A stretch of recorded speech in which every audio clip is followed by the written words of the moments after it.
Good morning, जय हिंद। हम भारतीय राजनीतिक विचारक के विषय के ऊपर बात कर रहे थे। भारतीय राजनीतिक चिंतकों के बारे में हम बात कर रहे थे और उन चिंतकों के अंतर्गत अब तक हम 3 भारतीय राजनीतिक विचारकों के बारे में चर्चा कर चुके हैं। वर्तमान समय में वर्तमान टॉपिक के रूप में हम पंडित जवाहरलाल नेहरू के बारे में बात कर रहे थे। लास्ट क्लास में हमने पंडित जवाहरलाल नेहरू के जीवन परिचय को देखा था। हमने देखा था कि 14 नवंबर 1889 को उत्तर प्रदेश के इलाहाबाद में पंडित जवाहरलाल नेहरू का जन्म होता है। उनके पिता का नाम मोतीलाल नेहरू था, जो अपने समय के प्रसिद्ध वकील थे। एक धनाढ्य परिवार से आते थे और अंग्रेज समर्थक व्यक्ति माने जाते थे। उनकी माता का नाम स्वरूप रानी था, जो एक धार्मिक महिला थी। पत्नी का नाम कमला नेहरू था और उनके एक संतान थी जिनका नाम था प्रियदर्शनी, जो आगे जाकर के भारतीय राजनीति के अंदर इंदिरा गांधी के नाम से भारत की पहली महिला प्रधानमंत्री बनती है, जिन्हें आयरन लेडी के रूप नाम से हम भारतीय इतिहास में जानते हैं। हमने ये भी देखा था कि नेहरू जी की जो प्रारंभिक शिक्षा हुई थी वो घर पे हुई थी। प्रारंभिक शिक्षा घर पे में हुई। उसके बाद 1905 में वो अध्ययन करने के लिए ब्रिटेन जाते हैं और ब्रिटेन जाकर ब्रिटेन के प्रसिद्ध स्कूल हेरो स्कूल में वो अध्ययन करते हैं। 1907 में वहीं से वो ट्रिनिटी कॉलेज में एडमिशन लेते हैं और विज्ञान के विद्यार्थी के रूप में वो अपना अध्ययन पूर्ण करते हैं। फिर वहीं से वो वकालत करते हैं, वकील की शिक्षा पूरी करती हैं और एक वकील के रूप में वकालत करके 1912 में भारत आते हैं। भारत आकर के अपने पिता के साथ वकालत के कार्य में सहयोग करना प्रारंभ कर देते हैं और एक बहुत जल्दी वो एक सफल वकील के रूप में भारतीय राजनीति में, भारतीय क्षेत्र में प्रसिद्ध होते हैं। उसके बाद सर्वप्रथम वो 1912 में कांग्रेस के बांकीपुर अधिवेशन में शामिल होते हैं और बांकीपुर अधिवेशन में शामिल होकर के अपना राजनीतिक जीवन प्रारंभ करते हैं। 1916 में महात्मा गांधी के साथ उनकी पहली मुलाकात होती है और गांधी जी के विचारों से वो प्रभावित होते हैं। 1920 में गांधी जी के द्वारा चलाए गए असहयोग आंदोलन में वो बढ़ चढ़ करके भाग लेते हैं। 1929 में जब कांग्रेस का लाहौर अधिवेशन हुआ था, उस लाहौर अधिवेशन की वो अध्यक्षता करते हैं। लाहौर अधिवेशन एक प्रसिद्ध अधिवेशन था क्योंकि पहली बार भारत ने पूर्ण स्वाधीनता की मांग लाहौर अधिवेशन में की थी और उस अधिवेशन की अध्यक्षता पंडित नेहरू ने की थी। इसी अधिवेशन में पहली बार भारत का तिरंगा फहराया गया था। इसी लाहौर अधिवेशन में ये तय किया गया था कि आने वाली प्रत्येक 26 जनवरी को हम स्वाधीनता दिवस मनाएंगे, स्वतंत्रता दिवस मनाएंगे और 26 जनवरी 1930 से लेकर के 26 जनवरी 1947 तक भारत ने अपना स्वाधीनता दिवस, अपना स्वतंत्रता दिवस 26 जनवरी के रूप में मनाया। ये लाहौर अधिवेशन में हुआ था। उसके बाद ये कई बार कांग्रेस के अध्यक्ष भी रहे। 1940 में गांधी जी के द्वारा प्रारंभ किए गए निजी सत्याग्रह में ये दूसरे सत्याग्रही भी रहे। भारतीय संविधान सभा बनाने के लिए जो कैबिनेट मिशन आया था, उस कैबिनेट मिशन के अंतर्गत उन्होंने संविधान सभा के महत्वपूर्ण सदस्य के रूप में अपनी सेवाएं दी। वो केंद्रीय संविधान समिति, संघ संविधान शक्ति समिति के अध्यक्ष भी रहे। अंतरिम सरकार का जब गठन किया गया 1946 में, तो उस अंतरिम सरकार के वो उपाध्यक्ष रहे, साथ ही विदेश मंत्री रहे।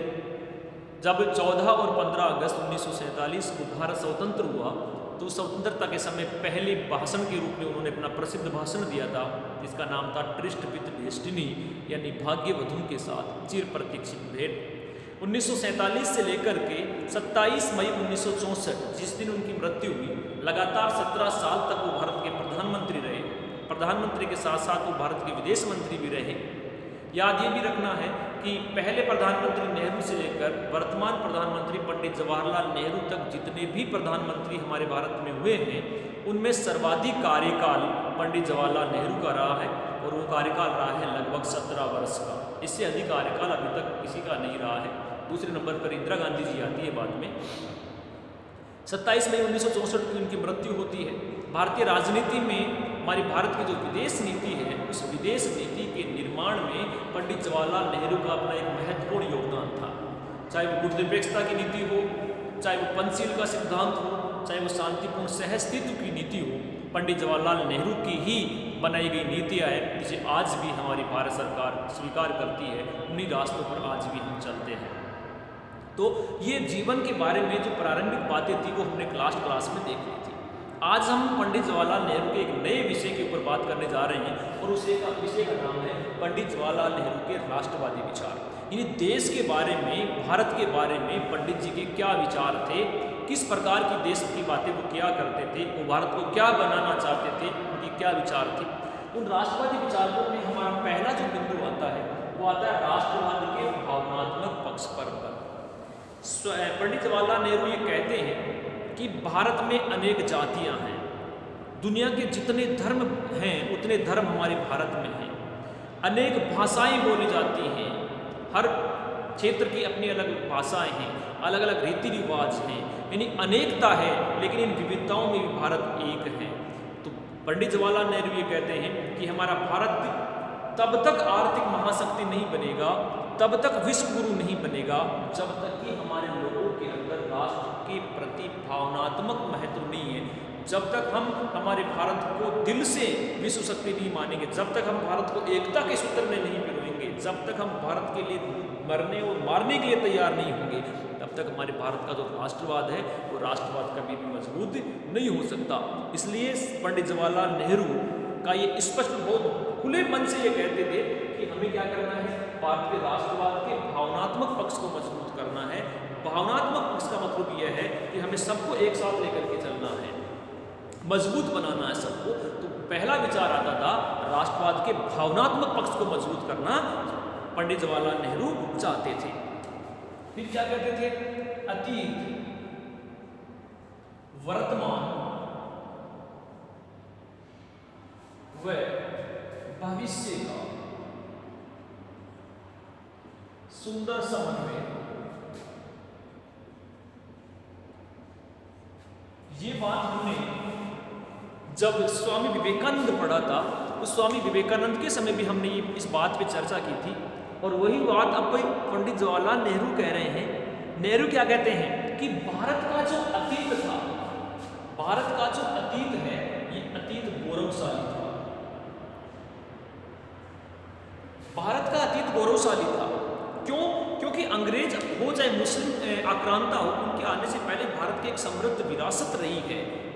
यहाँ अगर हम देखें तो कौटिल्य जैसे महान अर्थशास्त्री हुए हैं, चंद्रगुप्त मौर्य जैसे महान राजा हुए हैं, जिन्होंने भारत को राजनीतिक एकता के सूत्र में पिरोया है। यहाँ बहुत बड़े बड़े संत महात्मा हुए, कबीर जैसे लोग यहाँ हुए हैं, रैदास जैसे लोग यहाँ हुए हैं, जिन्होंने सांप्रदायिक समन्वय का सिद्धांत दिया। इसी धरती के ऊपर महाराणा प्रताप हुए, जिन्होंने इस पूरे भारत के सम्राट अकबर की स्वाधीनता स्वीकार करने से इनकार कर दिया, उनके सामने पूरा जीवन वो लड़े। इस धरती के ऊपर हमारे भारत के अंदर ही स्वामी विवेकानंद जैसे विद्वान हुए हैं, जिसने पूरी दुनिया में भारत के जो सामाजिक और धार्मिक एकता थी उसका डंका बजाया है। तो हमारा निश्चित रूप से हमारा इतिहास क्या है, गौरवशाली है। ये तो वर्तमान समय में कुछ परिस्थितियाँ ऐसी हो गई, अंग्रेज ऐसे आ गए, बहुत सारे दूसरे धर्मों के लोग हमारे बारे में कुरीतियाँ फैलाने लग गए, तब जाकर के हमारे लोगों के मन में हमारे अतीत के बारे में कुछ कुंठाएँ आई हैं। लेकिन नेहरू जी कह रहे हैं कि हमारा अतीत जो था ये लोगों तक ये बात स्पष्ट रूप से पहुंचानी है, और लोगों को ये बात स्वीकार भी करनी होगी, मानना भी होगा कि भारत का जो अतीत है वो गौरवशाली है, और वास्तव में भारत का अतीत एक महान गौरवशाली है। ये शिवाजी की धरती है, ये राणा प्रताप की धरती है, ये ख्वाजा मोइनुद्दीन चिश्ती की जगह है, स्वामी विवेकानंद जैसे विद्वान यहाँ हुए। तो अतीत गौरवशाली है, लेकिन अतीत गौरवशाली, इस अतीत के भरोसे ही नहीं रहना है। कोई कह रहा है कि वर्तमान समय को भी हमें क्या करना है, ध्यान में रखना है, क्योंकि पहले की हमारे अतीत की परिस्थितियाँ दूसरी थी, हमारी वर्तमान की परिस्थितियाँ दूसरी हैं। तो अतीत को तो याद रखना है, लेकिन अतीत को याद रखने के साथ साथ हमें हमारे वर्तमान को भी मजबूत करना है। हमें विज्ञान के क्षेत्र में प्रगति करनी है, हमें धार्मिक सहिष्णुता करना है, हमें सभी धर्मों को एक साथ लेकर के चलना है। जिस प्रकार हमें हमारे धर्मों में, हमारी जातियों में लोग एक दूसरे के दुश्मन बने हुए हैं, उनको हमें क्या करना है, मिटाना है। यानी हमें हमारे वर्तमान को क्या करना है, मजबूत करना है। इसलिए क्या कह रहे हैं कि अतीत के गौरवशाली इतिहास को ध्यान में रख करके वर्तमान का निर्माण करना है। वर्तमान में हमें एक मजबूत इतिहास देना है, लेकिन क्या करना है, भविष्य का सुंदर समझ के भी करना है। अतीत को याद रखो, वर्तमान समय में उस अतीत को आधार बना करके आगे का विकास करो। हम अतीत के भरोसे विकास नहीं कर सकते। वो कह रहा है कि अतीत को मजबूत बना करके, अतीत को आधार बना करके हमें वर्तमान को मजबूत करना है। वर्तमान समय की अंतर्राष्ट्रीय चुनौतियों का हमें ध्यान रखना है, भारत को स्वाधीन करना है। अनेक समस्याएं जो हमारे सामने आ गई, उन समस्याओं को क्या करना है, हमें चुनाव दूर करना है और क्या करना है, आने वाले भविष्य को इन दोनों के साथ जोड़ना है। अतीत और वर्तमान को आने वाले भविष्य के साथ क्या करना है, समन्वय करना है, सुंदर करना है, ताकि हमारा अतीत गौरवशाली था, वर्तमान भी गौरवशाली बने और आने वाला समय भी एक ऐतिहासिक हो। आने वाले समय में हमारा भारत एक विश्व गुरु बने, एक आर्थिक, सामाजिक और राजनीतिक शक्ति के रूप में बने। ये पंडित जवाहरलाल नेहरू के थे कि अतीत, वर्तमान और भविष्य का सुंदर। और अगर हम नेहरू जी के कार्यों को देखें, नेहरू जी के विचारों को देखें, तो ये चीजें नेहरू जी के विचारों में झलकती हैं। जब आप पढ़ोगे, नेहरू जी के बारे में गहन चिंतन करोगे, उनके विचारों को जानने की कोशिश करोगे, उस समय देखोगे कि नेहरू जी पहला व्यक्ति था जिन्होंने वैज्ञानिक दृष्टिकोण को अपनाया। नेहरू जी नास्तिक थे। नेहरू जी ने विज्ञान के जो है विज्ञान के आधार में बढ़ाया और भारत में जब वो प्रधानमंत्री बने तो उन्होंने इसरो जैसे संगठनों की स्थापना करवाई। होमी जहांगीर बाबा को भारत के परमाणु कार्यक्रम को लागू करने के लिए उन्होंने प्रोत्साहित किया और आज भारत परमाणु महाशक्ति के रूप में है, वैज्ञानिक महाशक्ति के रूप में अब उभर के आ रहा है। तो नेहरू जी की सोच थी, उन्होंने अतीत के आधार पर वर्तमान आवश्यकताओं किया और भविष्य की सुंदर योजनाएं बनाई। उन्होंने वो पहले थे जिनको भविष्य, उन्होंने आगे की योजनाएं पहले ही बना दी। आज़ाद होते ही उन्होंने किसी गुट में जाने से इनकार कर दिया, गुट निरपेक्षता का सहारा लिया, चीन के साथ पंचशील का समझौता किया, यूएनओ के अंदर हम शामिल हुए, संयुक्त राष्ट्र संघ के हम प्रारंभिक सदस्य बने। तो ये नेहरू जी के राष्ट्रवादी विचार थे। नेहरू जी अपने देश को आगे बढ़ाने के लिए तीन चीज़ों को जरूरी मानते थे कि अतीत और वर्तमान को आधार बना करके हमें भविष्य की ओर जाना है, हमें सुंदर भविष्य बनाना है और भारत के आने वाले समय में आने वाली पीढ़ियां भारत को एक आर्थिक महाशक्ति बनाएगी। ये नेहरू जी का बिल्कुल स्पष्ट उद्देश्य था। तीसरे, अगर हम राष्ट्रवादी बात करें तो उनका, नेहरू जी का राष्ट्र के प्रति जो दृष्टिकोण था, वो दृष्टिकोण था खुला दृष्टिकोण। नेहरू जी का अपने देश के बारे में एक खुला दृष्टिकोण था। यानी नेहरू जी वो व्यक्ति थे जो अपनी संस्कृति पर गर्व करते थे। वो ये खुले आम अपने भाषणों में कहा करते थे कि भारत की सांस्कृतिक विविधता ही भारत की राष्ट्रीय एकता को मजबूत करती है। मुझे गर्व है कि भारत क्या है, एक सांस्कृतिक विविधता वाला देश है, विभिन्न धर्मों और संप्रदायों को मानने वाला देश है। ये नेहरू जी मानते थे खुले दृष्टिकोण से। यानी पूर्व कहा करते थे मुझे गर्व है कि मैं भारतीय हूँ, जबकि नेहरू तो यहाँ तक कहते थे कि मुझे गर्व है कि मैं अंतर्राष्ट्रीयवादी हूँ, मैं एक राष्ट्र की सीमाओं में बंधने वाला व्यक्ति नहीं, मैं तो एक अंतर्राष्ट्रीय व्यक्ति हूँ, अंतर्राष्ट्रवादी हूँ। भारत को पूरे विश्व में क्या करना है, एक महाशक्ति के रूप में उभरने का। तो नेहरू जी का जो दृष्टिकोण था वो खुला दृष्टिकोण था। और हमने अभी चर्चा भी की कि नेहरू जी एक विज्ञान को मानने वाला व्यक्ति था, वैज्ञानिक दृष्टिकोण के आधार पर आगे बढ़ने वाला व्यक्ति था। और वो कहते भी थे, नेहरू जी कहते भी थे कि अगर हमारे सामने किसी प्रकार की समस्या है, हमें कोई चीज़ नई अपनानी है और हमें ये लगता है कि वो चीज़ किसी दूसरे देश में पहले से चल रही है, नेहरू जी का दृष्टिकोण देखिए। और वो नेहरू जी का खुला दृष्टिकोण भारतीय संविधान में आपको देखने को मिलेगा। नेहरू जी कहते थे कि अगर किसी दुनिया के किसी अन्य देश में, अन्य व्यवस्था या अन्य सभ्यता में किसी प्रकार की कोई अच्छी चीज़ है तो क्या कर सकते हैं, हम उस अच्छी चीज़ को भारत में ग्रहण करने में किसी प्रकार का आपको संकोच नहीं करना है, किसी प्रकार का संकोच नहीं करना है। यानी हमें दूसरी व्यवस्थाओं में अगर अच्छी बातें हैं तो उनको ग्रहण कर लीजिए, उसमें शर्माने की कोई बात नहीं है। और आप जब भारतीय संविधान पढ़ोगे उस समय देखोगे कि भारतीय संविधान में हमने बहुत से प्रावधान ऐसे हैं जो दूसरे देशों से लिए हैं। जैसे हमने संसद ब्रिटेन से ली है, हमने राष्ट्रपति का पद अमेरिका से लिया है, मौलिक अधिकार हमने अमेरिका से लिए हैं, भारतीय संविधान में संशोधन करने की पद्धति हमने दक्षिण अफ्रीका से ली है, इमरजेंसी जो आपातकाल है, आपातकाल हमने जर्मनी के संविधान से लिया है, अर्धसंघात्मक जो ढांचा भारत का है, अर्धसंघीय जो व्यवस्था है वो हमने कनाडा से ली है। यानी बहुत सारे देशों से हमने भारतीय संविधान में क्या लिए हैं, उन बातों को लिया है। इसका मतलब नेहरू जी कहते थे कि दृष्टिकोण क्या रखना है, खुला। ये नहीं कि दूसरे अमेरिका में वो व्यवस्था चल रही है तो हम ये कोई कहेंगे कि साहब नकल कर ली, कहीं नहीं, कोई दिक्कत नहीं है, क्योंकि हमें जिन चीज़ों को ले रहे हैं, अगर किसी दूसरे देश ने पहले वो चीज़ नवीन की है, कोई नया आविष्कार बनाया तो वो हमारे लिए फ़ायदा, हम उसका फ़ायदा उठा सकते हैं। हमें जीरो से शुरू नहीं होना है, हम उसके आगे से शुरू कर सकते हैं। इसीलिए भारतीय संविधान पे ये आरोप लगाया जाता है कि भारतीय संविधान तो एक नकल का संविधान है, उधार का थैला है। लेकिन नेहरू जी कहते थे कि नहीं, हमने दूसरे देशों से उनकी अच्छी अच्छी व्यवस्थाओं को ग्रहण किया है। जैसे अम्बेडकर ने भारतीय संविधान के बारे में कहा है कि भारतीय संविधान तो दूसरे देशों को संविधानों को छानने के बाद जो महत्वपूर्ण बातें हैं उनको लिए। अब हमने बातें दूसरे देशों से ली है, इसका मतलब ये थोड़ी कि हमने नकल की है। हमने अमेरिका का अध्यक्ष है, भारत के राष्ट्रपति का पद हमने अमेरिका से लिया है, लेकिन अमेरिका का राष्ट्रपति दुनिया का सबसे शक्तिशाली राष्ट्रपति है। जबकि अगर भारतीय राष्ट्रपति की हमें तुलना करनी हो तो भारतीय राष्ट्रपति की तुलना हम किससे कर सकते हैं, ब्रिटेन की महारानी से कर सकते हैं। हमने संसद ब्रिटेन से ली है, लेकिन दुनिया की सबसे मजबूत संसद ब्रिटेन की है, लेकिन हमारी संसद उतनी मजबूत नहीं है। तो कहने का मतलब नेहरू जी का मानना यह था कि आपको देश के बारे में जब भी विचार करना है, आपको राष्ट्र के बारे में जब भी विचार करना है, आपका दृष्टिकोण खुला होना चाहिए, आपका माइंड खुला होना चाहिए। आप किसी विचारधारा में नहीं बन सकते।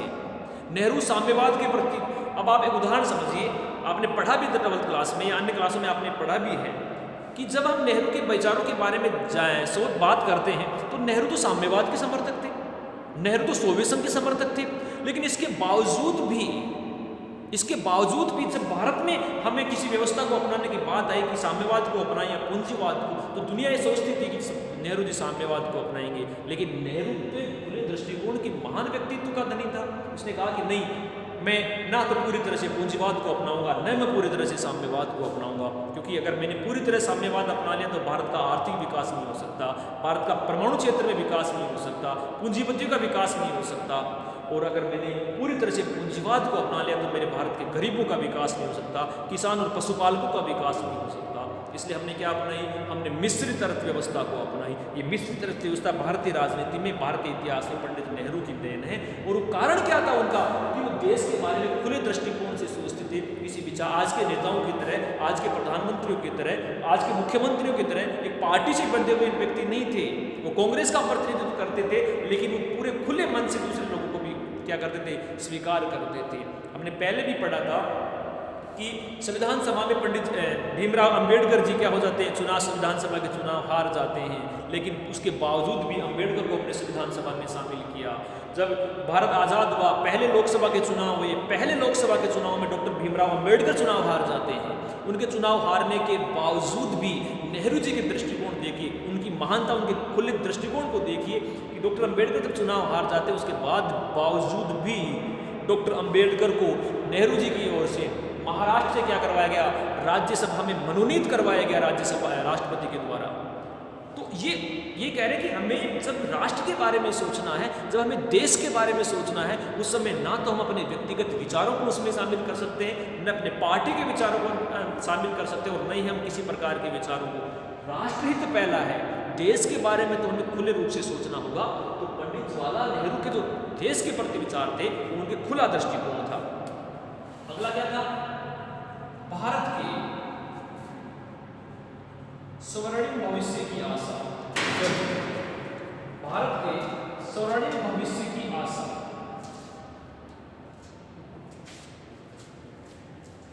जैसा कि हमने पढ़ा, पंडित नेहरू का दृष्टिकोण क्या था, एक खुला और व्यापक दृष्टिकोण था। और उस खुले और व्यापक दृष्टिकोण के अंतर्गत उन्होंने क्या किया, बहुत अच्छी अच्छी बातें हमारे भारतीय संविधान में लागू की। अब भारत के स्वर्णिम भविष्य की आशा करता है पंडित जवाहरलाल नेहरू। नेहरू जी भारत के पहले प्रधानमंत्री हैं, नेहरू जी भारत के पहले विदेश मंत्री हैं। इसके बावजूद भी वो ये कहते थे कि हमें क्या करना है, भारत में जो भाषाई विविधता है, भारत में जो धार्मिक विविधता है, उन सारी विविधताओं को हमें क्या करना है, हमें उनका करना है समन्वय, हमें एकजुट करना है। भारत के लोगों को किसी भी आधार पर, हमने धार्मिक विभाजन पहले झेल लिया, धर्म के आधार पर हमने पाकिस्तान का निर्माण कर दिया, अब हम भारत का विभाजन नहीं करने देंगे। आगे जाकर के हम पढ़ेंगे भी बाकी बात। और नेहरू जी के कई विचार ऐसे थे, उन चाहते थे कि भारत का आने वाला जो भविष्य हो वो सुनहरा हो, भारत आने वाले समय में अंतर्राष्ट्रीय राजनीति का नेतृत्व करे। और नेहरू जी जब जिंदा थे उन्होंने गुटनिरपेक्ष आंदोलन में 100 से अधिक देशों का नेतृत्व भी किया है। नेहरू जी के प्रयासों का ही परिणाम है कि तीसरे विश्व युद्ध में नहीं गया। अगर नेहरू जी ना होते तो तीसरा विश्व युद्ध निश्चित था, क्योंकि हमने सोवियत संघ और अमेरिका के बीच में एक गुटनिरपेक्षता नामक दीवार खड़ी कर दी। और ये गुटनिरपेक्षता किसकी देन थी? अंतर्राष्ट्रीय राजनीति में भारत के पहले प्रधानमंत्री पंडित जवाहरलाल नेहरू की देन थी। तो नेहरू क्या चाहते थे? भारत का स्वर्णिम भविष्य चाहते थे। इसलिए आप नेहरू जी की योजनाओं के बारे में पढ़िए। जब 1947 से लेकर के हम 1964 तक की बात करते हैं, उस समय देखो भाखड़ा नांगल बांध पंडित नेहरू ने बनाया, इसरो की संगठित स्थापना नेहरू ने की, परमाणु कार्यक्रमों की शुरुआत उन्होंने की, बड़े बड़े बांध, बड़ी बड़ी परियोजनाएं जो चलाई। जैसे हम पंचवर्षीय योजनाएं पढ़ेंगे, पहली पंचवर्षीय योजना में उन्होंने कृषि को महत्व दिया, दूसरी में उन्होंने उद्योगों को महत्व दिया, बड़े बड़े उद्योग उन्होंने लगाए। आज ये आरोप लगाया जाता है कि नेहरू ने कुछ नहीं किया। नेहरू ने भारत की नींव को मजबूत करने का काम किया। आज भारत जिस नींव पे खड़ा है, आज भारत इस नींव के आधार पर बड़े बड़े महल बना रहा है, भारत अंतर्राष्ट्रीय राजनीति में एक महाशक्ति के रूप में उभरा है, वो अगर हम वास्तव में देखें तो पंडित जवाहरलाल नेहरू की देन थी। क्यों? क्योंकि उन्होंने शुरुआत में ही ऐसे कार्यक्रम प्रारंभ कर दिए, ऐसी योजनाएं प्रारंभ कर दी जो आज भारत के लिए लाभ का सौदा साबित हो रही। तो वो क्यों? क्योंकि वो भारत के जो भविष्य थे वो सुंदर भविष्य देखना चाहते थे। और इसके लिए उन्होंने क्या की थी? अपने सामर्थ्य, नेहरू जी कहा भी करते थे कि अपने सामर्थ्य के हिसाब से, अपने सामर्थ्य के हिसाब से, अपनी क्षमताओं के हिसाब से विकास करना है। जैसे जैसे हमारी क्षमताएं बढ़ती जाएगी हम और विकास करते जाएंगे। इसलिए नेहरू जी भारत के स्वर्णिम भविष्य की आशा करते थे। और नेहरू ने स्पष्ट भविष्यवाणी भी की थी कि आने वाले समय में भारत अंतर्राष्ट्रीय राजनीति में आर्थिक और राजनीतिक शक्ति के रूप में उभरेगा। और आज हम देख रहे हैं, आज 21वीं शताब्दी भारत की शताब्दी है, चाहे वो आर्थिक क्षेत्र में हो, दुनिया की 5 महाशक्तियों, आर्थिक महाशक्तियों में शामिल है। राजनीतिक रूप से अंतर्राष्ट्रीय राजनीति में हमारा लगातार महत्व बढ़ता जा रहा है। कुछ समस्याएं हैं, लेकिन आने वाले समय जो भारत का भविष्य है वास्तव में क्या है? सुंदर भविष्य है। फिर अगला क्या था आपका? जनशक्ति में आस्था।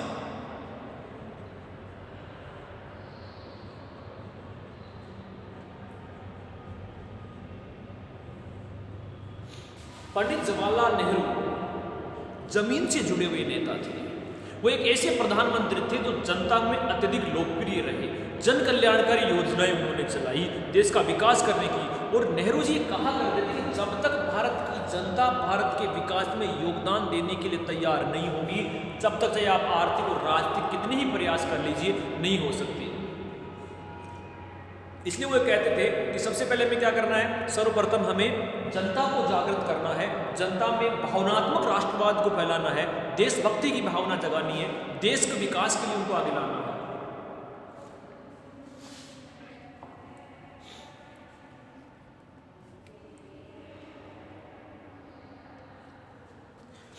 इसलिए वो कह रहे थे कि हमें जनशक्ति को जगाना है। क्यों? क्योंकि नेहरू जी ने को पता था कि अगर हम भारत की स्वतंत्रता की बात करें तो भारत की स्वतंत्रता में इस जनशक्ति ने ही अपना योगदान दिया है। नेता सिर्फ नेतृत्व कर सकता है, आगे का रास्ता दिखा सकता है, लेकिन उस रास्ते पर चलना और अपना सर्वोच्च न्योछावर करना एक जनशक्ति का काम है। आप कोई भी आंदोलन चलाइए, आंदोलन मुट्ठी भर लोगों से नहीं चल सकता। आंदोलन चलाने के लिए हमें क्या चाहिए? आंदोलन चलाने के लिए चाहिए हमें जनता की अपार शक्ति, जनता का समर्थन, तब जाकर के होगा। गांधी जी ने चाहे असहयोग आंदोलन चलाया हो, सविनय अवज्ञा आंदोलन चलाया हो, भारत छोड़ो आंदोलन चलाया हो, क्यों सफल हुए? इसलिए सफल हुए क्योंकि जनता ने बढ़ चढ़ करके उन आंदोलनों में क्या लिया है? भाग लिया है। तो नेहरू भी यही कह रहे हैं कि यदि आपको भारत को राष्ट्रवाद, भारत को मजबूत करना है, भारत को आगे बढ़ाना है, भारत को विकसित राष्ट्रों की श्रेणी में अगर आपको लेके जाना है, तो भारत विश्व के अंदर तभी आगे विश्व शक्ति बनेगा जब यहाँ की जनता क्या होगी? आगे आएगी। जब जनता सहयोग देगी, जनता में अगाध श्रद्धा थी, इसलिए वो हर कार्यक्रम में जनता की जो भूमिका है उसको महत्वपूर्ण मानते थे और जनता के कार्यों को आगे बढ़ाना चाहते थे। लास्ट बात आती है भारत की स्वाधीनता की अनिवार्यता। पंडित नेहरू ये कह रहे हैं कि भारत का राष्ट्रवाद, भारत आगे तब का बढ़ेगा क्योंकि भारत अभी गुलाम है।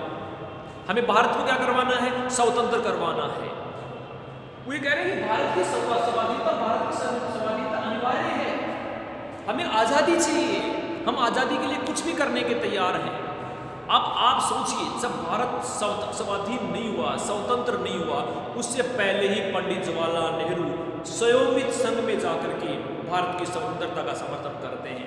अमेरिका के राष्ट्रपति जो फ्रैंकलिन रूजवेल्ट थे, वो रूजवेल्ट के साथ जाकर के बैठ के करते हैं। यानी एक व्यक्ति आज़ादी से पहले ही अंतर्राष्ट्रीय स्तर पर भारत की स्वतंत्रता के पक्ष में समर्थन जुटाने की कोशिश करता है, अंतर्राष्ट्रीय सम्मेलनों में भाग लेता है और अपने विचारों से लोगों को प्रभावित करता है। नेहरू के इस अंतर्राष्ट्रीय दबाव के कारण ही ब्रिटिश सरकार ने हमें स्वाधीनता के लिए कैबिनेट मिशन बना करके दिया, क्रिप्स मिशन भारत भेजा, भारत के लिए संविधान सभा की मांग को स्वीकार किया गया।